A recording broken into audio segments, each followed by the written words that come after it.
Good morning. Um, the Babylonian City of Light, a poem. Um, because one of the commentators, she said the Iraqis, they should do a statue for me.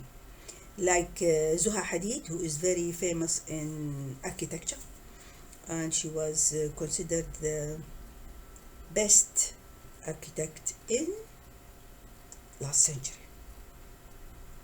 And she built a lot of buildings, big buildings in China, Germany, and even in UK, in London, the swimming pool during the Olympic, and it cost millions.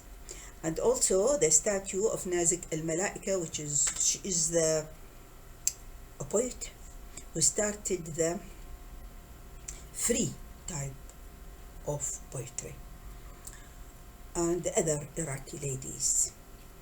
And I salute these ladies, and I respect them, and I raise my hat to them, respect, and I like them from the bottom of my heart. But I told them, no, I don't want a statue.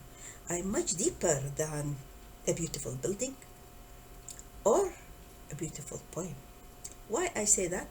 Because I want not a statue from bronze or lead or anything for the birds to sit on, and this is a good thing, but I want a new city. The city is to be built with a new definition for a human being, and this human being will live according to the codes, CODES, of healthy lifestyle, optimal healthy lifestyle, and virtues, which is patience, no anger, emotional intelligence, temperance, which is balance, knowledge, wisdom, courage, truth. The city, the first principle is morals. And this is written by a lot of philosophers like Plato in his Republic, the book Republic. He built the city on justice and virtues, and this is great. And I will take Plato's city and put it in my Babylonian city, but because I'm a doctor, a mother, a surgeon, a female, I saw many wars since I was born. So I want the city to build on health, because Plato was not a doctor, not medical professional, so he forget the health. No, my city will build on the principles of health. So this is how the poem goes. A poem for the hire of Hammurabi and Nebuchadnezzar. Hammurabi, by the way, he was in Babylon, the city where I was born, and Nebuchadnezzar, they were leaders in the past. So in ancient Babylon, my city of birth rises again, not of a brick and a clay alone, but of wisdom, sunlight, and the dignity of humankind. Because in this new world, we forget the human dignity. We forget it. So I am the granddaughter of Hammurabi's justice and the granddaughter of Nebuchadnezzar's vision. And from their dust, because now they are dead, I carve a new city. A city where the law protects life. Because now there is a joke in Iraq, the cheapest thing in Iraq is life. Very cheap. And the mind protects the soul, because they destroy the education. Here stand the obelisk of Hammurabi, etched not with punishments, because in Hammurabi he put on a granite a big column, which is now in I think the Louvre the museum in Paris, in France, and he wrote eye for eye, tooth for tooth, punishment in a justified way. But in my city, there is no punishment. But with the codes is not for punishment, of healthy living, breath, movements, sunlight, deep sleep, learning, and compassion. Compassion is very important, to feel with the others and act on it. And these people who are really compassionate, they have neurons or nerve cells in the brain which act as a mirror. And this is approved by neuroscience, which reflect the pain of the others, and they feel the same pain of the others and they act on it. This is proven. And this is my personality, is compassion. So, this city grows like a tree. Its root in history, we have a good history, but its branches is in the future. Its libraries carry the voices of philosophers or philosophy, medicine, history, and the timeless questions of the human heart. When we are born, we have many questions which we cannot speak of, unspoken, or nobody can listen to us.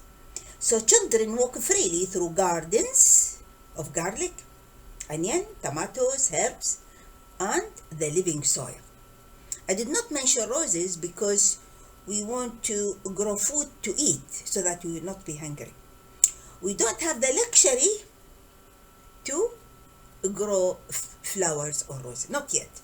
When we reach that level, we have our food, our bread, and we feel full, not overfull. Then we start to enjoy the roses. And the soil is very important, its health is very important.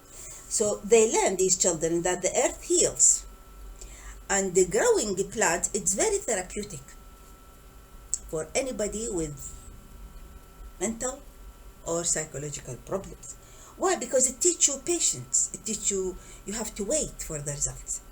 It teaches you, you cannot take your rewards immediately. No, you have to wait. But you enjoy the process of waiting and labor, and the process, you will be happy and enjoy it by the time of, and then you will feel meditative state of mind to reach the goal when the plant grow and produce the food which you can eat. So they learn that the earth heals. It is truly heals if it is healthy. That the seed is a teacher. Each seed is a teacher, because each small seed, it's the essence of full plant. It's the teaching. And that the human being is a garden, needing light, water, and gentle care. Once there is a lady, she said her plants, they listen to her. If she is tired, she doesn't care for them, they become unhealthy. And I agree with her. Because some people, they talk with their plants because they are living and they have intelligence, different from our intelligence. And they enjoy music. Yeah. So the human microbiome in the gut is a garden. The human microbiome is an organ which consists of microorganisms, viruses, bacteria, archaea, and all sorts of things live in the gut. And they produce chemicals which is very, very essential for our mental health, for our immune system, for the mitochondria, for the health of the lining of the colon. For example, short-chain fatty acid like butyrate, propionate, acetate, especially butyrate. This will heal the colonocyte, which is the lining of the colon, and it produces vitamin K, vitamin B12, vitamin B9. And yesterday I read a new study about Parkinsonism, which is a neurodegenerative disease of the cells producing dopamine. It is related to the bacteria in the gut which produce vitamin B2, which we call riboflavin, and vitamin B7, which is called biotin. Anyway, it is the B complex for this subset of Parkinsonism. When I speak a poem, it's very nice words, but I want to teach, not only words. No, there's some value to learn. So It gives a produce to the soul, yes, to the brain, and to the every cell, to the immune system. Without the microbiome, we could not live, because it is the trainer for our immune system. Why? Because our cells, it contain only 23,000 of gene every cell, but we have billions of microbes in the microbiome, and we have millions or billions of genes. And this will help us to digest the food, because our human cell cannot support this complex biological system, which is very important. And I have many videos on YouTube, I think in English. When I started my channel on YouTube, it is English, about the gastrointestinal tract, as well as about microbiome, about sleep, about anger. So go back and see it. I started during COVID time 5 years ago. It is in English. So every home is built in this city on Plato's dream, but in my city, wide windows and the clean air. Rooms where the sun is allowed to speak to us, to speak to every cell. These are my dreams, because when we expose ourselves to the sunrise early in the morning, it will regulate our biological clock in every cell of the body, and we will have hormonal balance. It is very, very important, and it is called circadian rhythm. We have biological clock in every cell of the body which respond to light, and this light comes through our eyes to the retina and will send electrical signal to the brain cells, and the brain cell will send electrical signal to the pituitary gland, which is the mother of the endocrine gland, and the endocrine gland are the gland which produce hormones which go directly in the blood without ducts, like thyroid gland, parathyroid gland, ovaries in female, testicle in the male, adrenal glands in everybody above the kidneys. So this is a poem, but it is medical also, medicine. So these are my dreams, foundation of healthy body and healthy soul. But in this city, there is no ministry of war exists here. No. Only ministry of learning, higher thoughts, planning, ministry of higher thought, planning, ministry of health and peace. Okay. And from Babylon, the city will multiply, it will reproduce, because I am obstetrician and gynecologist, so I like reproduction, procreation. So the city will go to the north in Iraq, which is called Nineveh, which is mentioned in the sacred book, we call it Mosul, and we'll go to the south, which is Basra, which was a very important city during the Islamic golden age of civilization, where we translated the books from the Greek and the Roman, and then these books transmitted to Europe.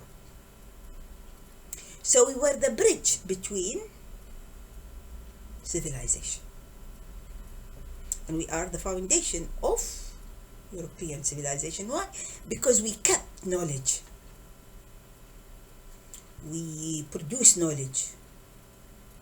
That's how. So this is how the cultures mixed, and every civilization built on the shoulders of the previous civilizations. So this city will go to the north of Iraq, Mosul, Nineveh, to the south, Basra, to the east, which is Diyala, and to the west, which is Anbar, and across the desert to go to Qatar. Why Qatar? Because it's the land that held me when the world turned its back. During the Gulf War, I went to Qatar on 14th of February 1990, and Iraq invaded Kuwait in August 1990. And we Iraqis, we were very lovable in the Gulf. They respect us, they like us. But when Iraq invaded Kuwait, we became a taboo. Everyone, they asked to leave their jobs. Medical student in Bahrain, they are asked to leave their medical school. I know, true stories. So they have to leave to United States. But I was kept because they need me as a surgeon, as a woman, Arabic and Muslim, and they wanted a surgeon lady to talk to their women, because they didn't have surgeon. They have one Indian lady and the other Pakistani. So they wanted Arabic, to speak Arabic with their patients. So that's how so this land that held me when the world turned its back, the land whose people lifted me when war tried to erase my name. Yes, I was more a victim of war than even Kuwait. But I chose one thing and kept it close: the human being, the human, the song, human song, and or the human ode. You cannot believe the suffering, the discrimination, for us, especially when I travel and I felt they treat me like criminal in the airports for years, and I have done nothing. I'm a consultant doctor. I have done nothing. I have no part in the decision of these things, of wars. No, I'm just a peaceful woman, and I wanted to go to medical meetings, no more, no less. So my city will stand a sanctuary for every tired soul, every child searching for light, every mind seeking knowledge, every heart longing for safety. This is my Babylon. It is reborn for justice. It is reborn in justice. It is reborn in wisdom. It is reborn in love. So my city, the father and the mother are justice, wisdom, and love. They united and they produced this child, which is the Babylonian city. And may its light spread from Iraq to Qatar and to every place where a human being still believes in hope. There is always hope. Without hope, we cannot live. Thank you.